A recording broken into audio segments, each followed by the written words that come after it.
اعمال کی اصلاح کرم سے کر دے۔ الحمدللہ رب العالمین والصلاة والسلام علی سید المرسلین، اما بعد فاعوذ باللہ من الشیطان الرجیم، بسم اللہ الرحمن الرحیم۔ پڑھیے الصلاة والسلام علیک یا رسول اللہ وعلی آلک واصحابک یا حبیب اللہ۔ الصلاة والسلام علیک یا نبی اللہ وعلی آلک واصحابک یا نور اللہ۔ فرمان آخری نبی رسول ہاشمی صلی اللہ تعالی علیہ وسلم، جسے کوئی اہم حاجت درپیش ہو وہ مجھ پر کثرت سے درود شریف پڑھے، کیونکہ درود پاک دکھ، درد اور مصیبتوں کو دور کرتا اور رزق میں اضافہ کرتا ہے۔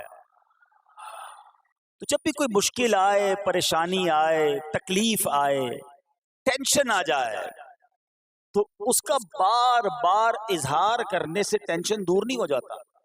کوئی بھی مشکل آتی ہے بندہ سبھی کو بتاتا پھرے، بار بار ذکر کرتا رہے کہ یار بڑی مشکل میں ہوں، بڑی پریشانی میں ہوں۔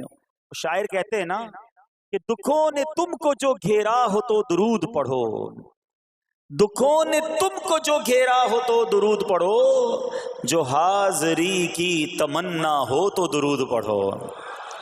تو جب ٹینشن دور کرنے کا، مشکل دور کرنے کا، پریشانی دور کرنے کا وظیفہ مل گیا ہے، چابی مل گئی ہے، تو پھر فضول باتیں کرنے کی بجائے ہمیں درود پاک کی کثرت کرنی چاہیے۔ صلو علی الحبیب صلی اللہ تعالی علی محمد صلی اللہ علیہ وسلم۔ آج میں آپ کو اللہ کے ایک نبی کا واقعہ سنانا چاہتا ہوں۔ یہ واقعہ قرآن مجید میں بہت تفصیل کے ساتھ موجود ہے، اور یہ واقعہ ایسا ہے کہ میں ان نبی علیہ الصلوۃ والسلام کے عمل کا نام لوں تو نبی علیہ الصلوۃ والسلام کا نام آپ کے ذہن میں خود ہی آ جائے گا۔ یعنی انہوں نے وہ عمل ایسا کیا کہ اب ان کے نام کے ساتھ وہ عمل ایک خاص ٹیگ بن گیا ہے۔ اور اگر میں اب عمل بتاتا ہوں، نام آپ خود بتائیں گے، اور ان کا عمل تھا کہ ان کے اندر کمال صبر تھا۔ اب یہ صبر کرنے والے نبی کون ہیں؟ صبر ایوب علیہ السلام۔ مشہور ہے دنیا میں کہ ایوب علیہ السلام کا جو صبر ہے وہ ضرب المثل بن گیا، وہ ایگزامپل بن گیا۔ صبر تو بہت سارے لوگوں نے دنیا میں کیا، مصیبتیں تو بہت سارے اللہ والوں پر آئیں، مگر حضرت ایوب علیہ السلام کو اس قدر کمال کا صبر جو ان کا تھا، وہ کیا واقعہ ہے۔ تو آج مشکلیں ہیں، پریشانیاں ہیں، ٹینشن ہیں، لوگ جب پریشان ہوتے ہیں تو صبر کا دامن تھامنے کی بجائے نارملی بے صبری، شکوے اور شکایات کی طرف جاتے ہیں۔ تو زندگی میں جب بھی کوئی معاملہ آئے نا، ہمیں اللہ کے کلام کی طرف رجوع کرنا چاہیے، اللہ والوں کی سیرت کی طرف رجوع کرنا چاہیے، اور رب کریم کے جو منتخب ترین بندے ہیں، دنیا کے افضل ترین جو افراد ہیں، وہ انبیاء کرام علیہ الصلوۃ والسلام ہیں۔ تو ہمیں جب بھی کوئی پرابلم آئے، جب بھی کوئی مسئلہ درپیش ہو، پہلے دیکھیں اللہ والوں نے اس موقع پر کیا کیا تھا، قرآن کیا کہتا ہے، حدیث کیا کہتی ہے، تو پھر زندگی میں چیزیں آسان ہو جاتی ہیں۔ تو حضرت ایوب علیہ الصلوۃ والسلام کی سیرت کے بارے میں جانتے ہیں کہ آپ حضرت اسحاق علیہ الصلوۃ والسلام کی اولاد میں سے ہیں، اور ان کی والدہ حضرت لوط علیہ الصلوۃ والسلام کے خاندان سے ہیں۔ اللہ تعالیٰ نے آپ کو ہر طرح کی نعمت سے نوازا تھا۔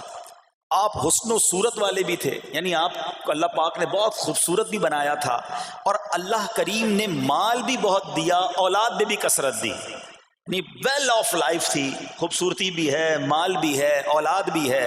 اچھا، پھر ظاہر مال تھا تو گھر بھی تھے، جانور بھی تھے۔ اس زمانے میں جو ویلتھ ہوتی تھی، جو پیسہ ہوتا تھا، وہ جانوروں کی صورت میں ہوتا تھا۔ آج کل لوگ گاڑیاں رکھتے ہیں، سونا زیورات رکھتے ہیں، اس زمانے میں جانور ہوتے تھے۔ بلکہ اب بھی اگر پاکستان کے بھی آپ انٹیریئر کے ایریا میں چلے جائیں، گاؤں گوٹھ میں جائیں، تو لوگ اپنا مال و دولت سے جانور ہی خرید رہے ہوتے ہیں۔ ان کے نزدیک یہی ان کا جو ہے وہ جو بھی ان کا کاروبار ہوتا ہے اور مال ہوتا ہے۔ اب آپ پر امتحان آیا، آزمائش آئی.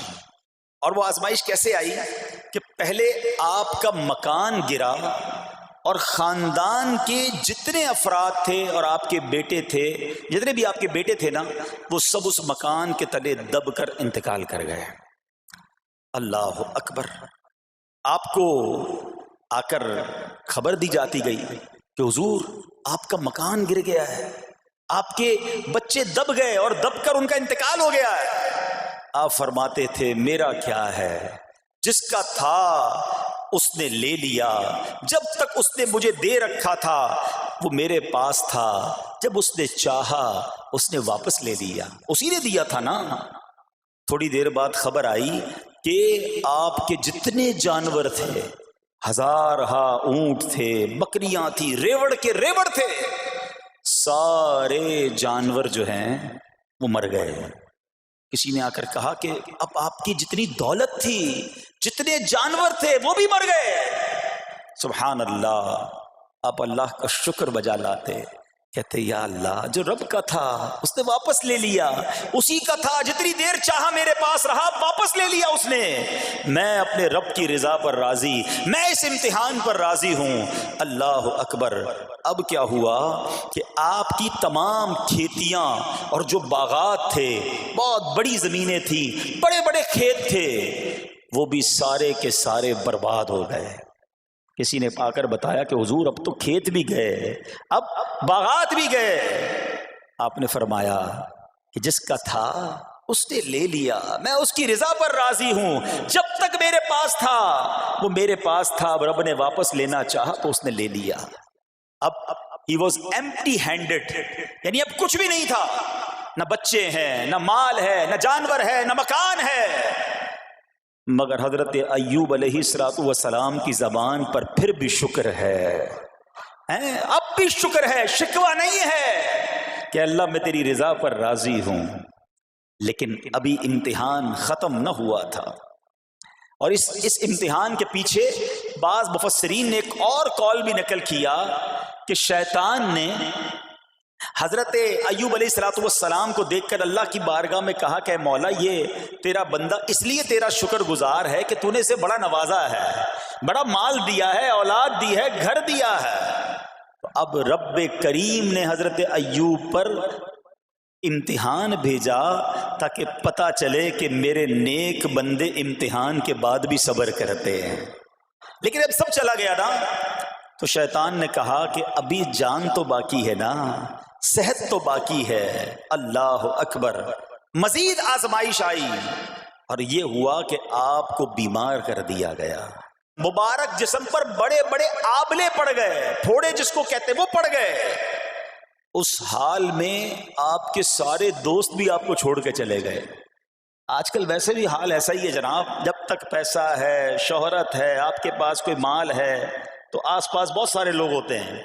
مگر جب یہ سب چیزیں چلی جائیں نا تو بعض اوقات ایسی کنڈیشن میں اپنے اور پرائیوں کی جانچ بھی ہو جاتی ہے کہ اب کون کھڑا ہے. دوستی مال کے لیے تھی، دوستی شہرت کے لیے تھی، دوستی منصب کے لیے تھی، یا کسی کی ذات سے واقعی خالص دوستی تھی. اب کیا ہوا، آپ کے سارے رشتہ دار، سارے دوست بھی دور چلے گئے، سوائے آپ کی فرما بردار زوجہ تھی جن کا نام تھا رحمت بن افراہیم، اور یہ حضرت یوسف علیہ السلام کی پوتی بھی تھی، اللہ کے نبی کی آل سے تھی. وہ آپ کی خدمت کرتی رہی. اب جسم پر پھوڑے ہیں، آبلے ہیں، ایک بیوی ہے، نہ پیسہ ہے، نہ مال ہے، نہ بچے ہیں، واٹ ایور جو تھا سب ختم. مگر زبان ہے کہ اس پر پھر بھی اللہ کا ذکر جاری ہے، پھر بھی شکر جاری ہے، پھر بھی صبر ہے. بات کرنا آسان ہے جناب، مشکل آئے اور صبر کرے بندہ. اصل امتحان یہ ہے، زباں پر شکوائے رنجو علم لایا نہیں کرتے، زباں پر شکوائے رنجو علم لایا نہیں کرتے، نبی کے نام لیوا غم سے گھبرایا نہیں کرتے. ہم میں سے کسی پر ایسی آزمائش نہیں آئی نا. چھوٹی موٹی آزمائشیں تو آتی رہیں گی. ایک بات یاد رکھنا، یہ زندگی کی جو گاڑی ہے نا، یہ مسائل کے پہیوں پر ہی چلتی ہے. ہمیں بعض اوقات کسی کی گاڑی، کسی کا مکان، کسی کا خوبصورت چہرہ، کسی کی مسکراہٹ دیکھ کر لگتا ہے یار یہ تو دنیا کا سب سے سخی آدمی ہے. ایسا نہیں. تو یہ نہ سمجھے کہ سارا جہان جناب سخی ہے اور میں اکیلا دکھی ہوں. ایسا نہیں ہوتا، بلکہ ہر اس جہاں میں تقریباً ہر بندہ ایسا ہوتا ہے جس کے ساتھ کوئی نہ کوئی دکھ لگا ہوا ہوتا ہے، کوئی نہ کوئی پریشانی ہے. کسی کو مال کی پریشانی، کسی کو روزگار کی پریشانی، کسی کو بیماری لگی ہے، کسی کو اور ٹینشن ہے. تو یہ کبھی بھی نہ سوچے کہ میں زندگی گزاروں گا اور کوئی ٹینشن نہیں آئے گی. تیار رہو امتحان کے لیے، امتحان ضرور آنا ہے. اب کمال یہ ہے کہ اس امتحان میں پاس کون ہوتا ہے. حضرت ابراہیم پر امتحان آیا، زبان پر صبر ہے، شکر ہے، شکوہ نہیں ہے. اب کیا ہوا کہ آپ کا سال ہاں سال تک یہ محال رہا. یہ 2-4 مہینے کا پرابلم نہیں تھا، کئی سال تک آپ بیمار رہے. آپ کی زوجہ جو ہے وہ خدمت کرتی رہی. اچھا یہاں ایک غلط فہمی دور کر دوں کہ کچھ لوگ یہ کہتے ہیں، یہ کتابوں میں پتہ نہیں کچھ کتابوں میں لکھ دیا گیا کہ حضرت ایوب علیہ السلام کو معاذ اللہ کوڑ کی بیماری ہو گئی تھی. ایسا بالکل نہیں تھا. کوڑ کی بیماری نہیں ہوئی تھی، بلکہ نہ کوڑ ہوا نہ جزام ہوا. آپ کو جسم پر پھوڑے پھنسیاں جن کو کہتے ہیں آبلے نکل آئے تھے. کیونکہ کوڑ کی بیماری وہ ہوتی ہے کہ جس سے لوگ نفرت یا حقارت کرتے ہیں. اللہ کے کسی بھی نبی کو کبھی بھی کوئی ایسی بیماری نہیں ہوئی جس کی وجہ سے لوگ اس سے حقارت یا نفرت کریں یا دور بھاگیں. کیونکہ اللہ نے ان نفوس قدسیہ کو، ان نیک بندوں کو، ان منتخب شخصیات کو لوگوں کی ہدایت کے لیے بھیجا ہے. ان کو کبھی کوئی ایسی چیز نہیں ہوئی کہ جس سے لوگ گھن کھا کر دور بھاگیں. تو یہ بالکل غلط ہے. البتہ آپ کے جسم پر آبلے تھے، پھوڑے تھی، اور اللہ اکبر آپ اس حال میں کیا رب سے عرض کرتے تھے؟ آپ عرض کرتے تھے، قرآن میں یہ الفاظ موجود ہیں، انی مسنی الضر وانت ارحم الراحمین. ترجمہ کیا ہے؟ مجھے تکلیف پہنچی اور تو سب مہر والوں سے بڑھ کر مہر والا ہے، رحم کرنے والوں میں سب سے بڑھ کر رحم کرنے والا ہے. یعنی اللہ کی بارگاہ میں یہ عرض کرتے تھے، یا اللہ تکلیف پہنچی ہے، رحم تو نے کرنا ہے، تو ارحم الراحمین ہے. زمانے سے نہیں کہتے تھے. یہاں ایک اور پرابلم ہے. میں کوئی مسئلہ ہوتا ہے، پرابلم آتی ہے، ہم ساری دنیا سے کہتے ہیں یہ مسئلہ ہو گیا، یہ پرابلم ہو گئی. نہیں، ساری دنیا میں سے کوئی آپ کا مسئلہ حل نہیں کر سکتا. اس سے بات کرو نا جو مسائل کو حل کرنے والا ہے، اس سے عرض کرو نا جو مصیبت کو دور کرنے والا ہے. ادھر ادھر جانے کی بجائے پرابلم یہ ہے جب بھی مشکل آتی ہے ہم سب کے پاس جاتے ہیں، ہم رب کے پاس نہیں جاتے ہیں. جاؤ اس کے پاس جو حل المشکلات ہے، جو مصیبتوں کو حل کرنے والا ہے، اس کی بارگاہ میں فریاد کرو. وہ شاعر کتنی پیاری بات لکھتے ہیں نا، یہ بہت سارے لوگوں کے لیے درس ہے جو اپنی پرابلمز کے لیے دنیا والوں کے پاس جاتے ہیں. ارے اگر پکارنا ہے تو اللہ کی بارگاہ میں پکارو، التجا کرنی ہے تو اللہ کے حبیب سے عرض کرو نا. شاعر لکھتے ہیں، کسی کا احسان کیوں اٹھائیں، کسی کو حالات کیوں بتائیں، کسی کا احسان کیوں اٹھائیں، کسی کو حالات کیوں بتائیں.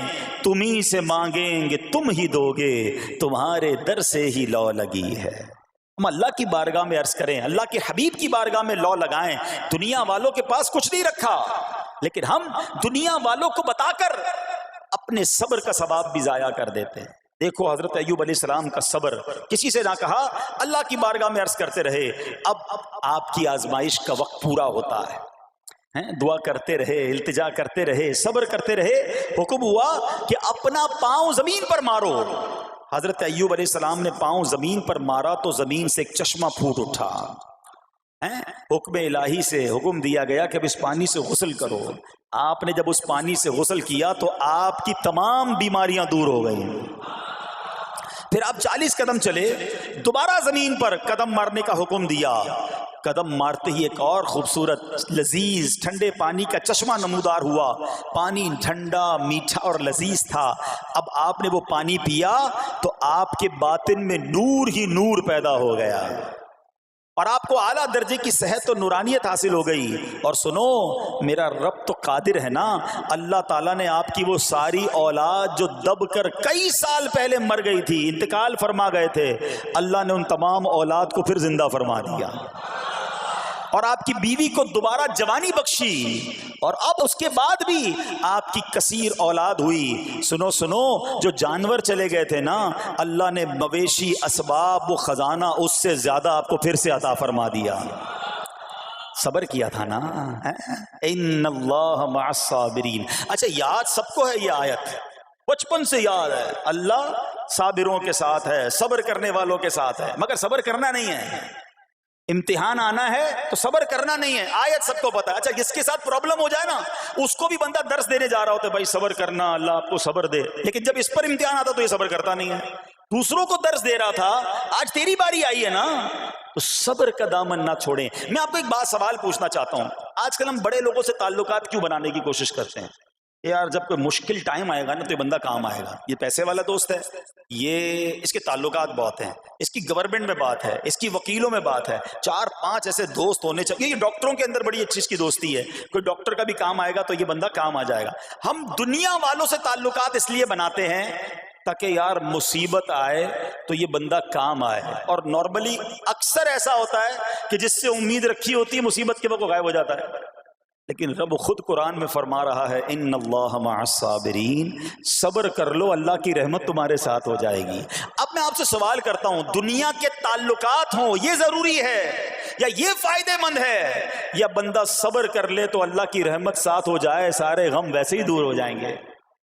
صبر اس کو نہیں چھوڑنا ہے.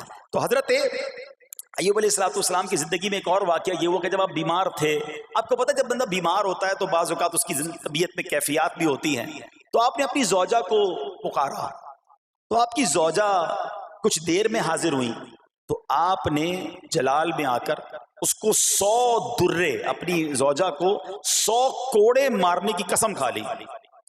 اب جب صحت آ گئی تو قسم تو آپ نے کھائی ہوئی تھی, تو اب کیا کرتے؟ اس بیوی نے تو خدمت بھی بہت کی تھی, اب اسے کوئی خاص کیفیت تھی, آپ نے قسم اٹھا لی تھی. تو سبحان اللہ, ایوب علیہ السلام کو اللہ کریم نے قرآن میں کیا حکم دیا کہ اے ایوب آپ ایک یعنی 100 جس کو کہتے ہیں تنکے, 100 تنکوں والی جھاڑو لیں اور اس جھاڑو کو ایک مرتبہ اپنی بیوی کو مار دیجئے تو آپ کی قسم جو ہے وہ پوری ہو جائے گی, یعنی قسم کا کفارہ نہیں دینا ہوگا.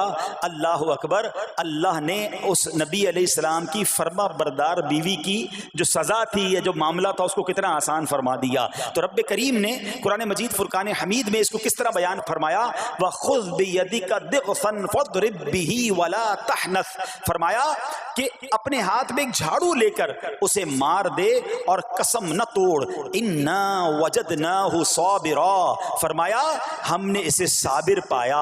نعم العبد, کیا اچھا بندہ. اِنَّهُ اواب, بے شک وہ بہت رجوع لانے والا ہے. ارے آج دنیا کسی کو کہے یہ صبر والا ہے, حضرت ایوب کی شان دیکھو کہ رب فرما رہا ہے قرآن میں اِنَّا وَجَدْنَاهُ صَابِرًا, اور ہم نے ایوب کو صبر کرنے والا پایا, صابر پایا. اللہ حضرت ایوب کے صبر کے صدقے ہمیں بھی صابرین میں شامل فرما لے. اللہ اکبر, سبحان اللہ. اور رب کریم نے جو اواب فرمایا, علماء کہتے ہیں کہ یہ اواب کے لاجواب خطاب کو جو آپ کے سر مبارک پر ایک تاج کی طرح رکھ دیا گیا, کیونکہ اواب کے معنی کیا ہے؟ انہو اواب, بے شک وہ بہت رجوع لانے والا ہے. اللہ اکبر. صبر کیا تو رب نے کیسے کیسے القاب جو ہیں وہ قرآن میں عطا فرمائے. یہاں ایک اور بات بھی سیکھنے والی ہے کہ حضرت ایوب علیہ السلام کے صبر کا کمال یہ ہے کہ قرآن میں ذکر آ گیا, آپ صبح قیامت تک حافظ تلاوت کریں گے, تراویح میں قرآن پڑھا جائے گا, جب بھی قرآن کی تلاوت دنیا کے کونے کونے میں کی جائے گی, قیامت تک حضرت ایوب کے صبر کا ذکر ہوتا رہے گا.